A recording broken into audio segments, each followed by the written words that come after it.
So you have just got engaged. Congratulations.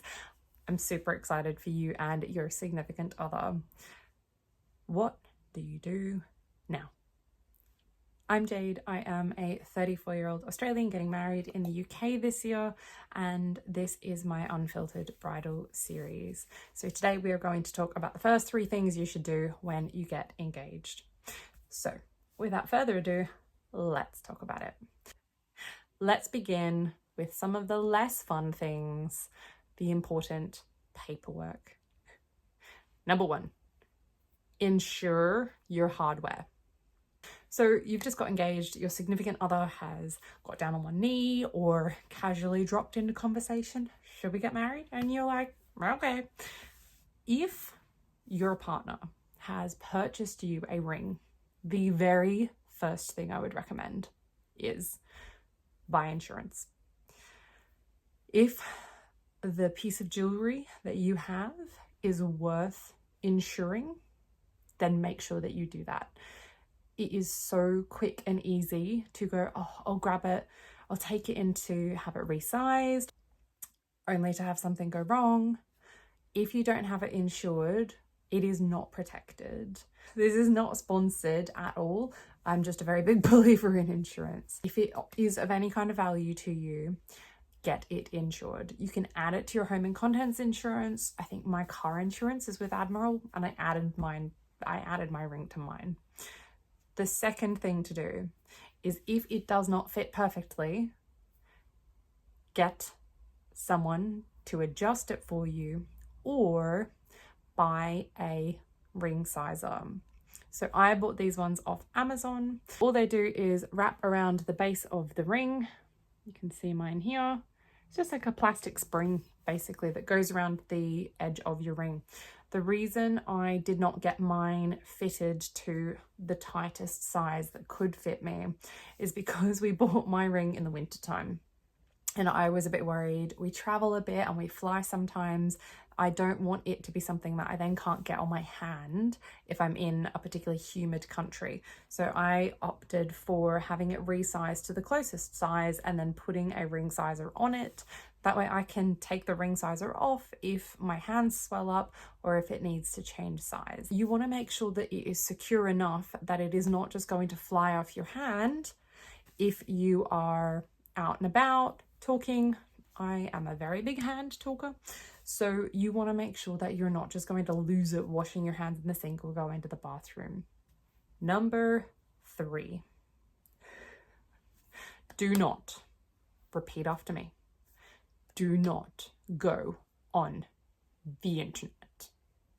Don't go on the internet. Do not go on the internet. So you and your partner have just got engaged. You're so excited. Talk to each other about how you want to announce it to people, if you have a plan to put it on social media, if you want to talk to people in person, if you're sending out text messages. Figure out how you want to communicate it to people, who your priority people are that you might want to share that information with first and foremost. Is it family? Is it friends? Have a bit of a plan between yourselves. You want to make sure that you're both on the same page when it comes to communicating this information out to your loved ones. Before you start telling people about your engagement, I highly recommend you have a conversation with your significant other about what your day might look like for your wedding day and set a few parameters. So the main ones I would recommend you discuss with them before you start talking to people are you planning on an engagement party? You don't have to know for certain, just have a chat about it. How long are you hoping to be engaged for? So people have a bit of an idea roughly how long they're going to be waiting for your wedding. How big you're hoping for your wedding to be. And most importantly, roughly what your budget might look like. If you've had all of those conversations and you have a bit of an idea, when you're talking to people, when you're letting people know about your engagement, they're going to be excited. They want to have a conversation about your ideas and your thoughts and your planning. If you have those answers, it will help protect you from future stress, because the other important element of this is not just about telling people about your engagement, it is about important rule number 4, which is stay off the internet until you have a plan. Repeat it with me. Stay off the internet. The second the internet finds out you are engaged, affianced, betrothed, it will bombard you with every possible suggestion under the sun. Every second video you will be seeing on YouTube or Instagram will be some influencer telling you that your wedding will be a failure if you don't do these 10 magical things, or your wedding needs to be a minimum black tie event where everyone has free champagne that flows out of golden trumpets. Don't listen to the internet. If you have a plan, if you have an idea, if you have a budget, before you start looking on the internet for inspiration, it is so much easier to be able to go, nope, that doesn't apply to us. It makes it so much simpler, and you can protect that tiny bit of your mental peace that you might still have left if you know what your parameters are before you start. Those are my 4 key takeaways on what I would recommend you do the second that you get engaged.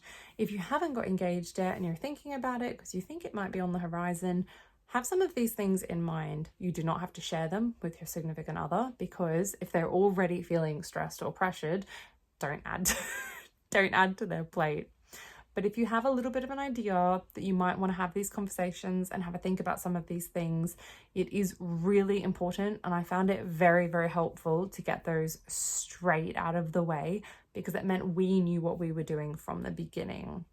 If you would like more information on the initial process, or you'd like to hear me talk a bit more about my experience, please let me know.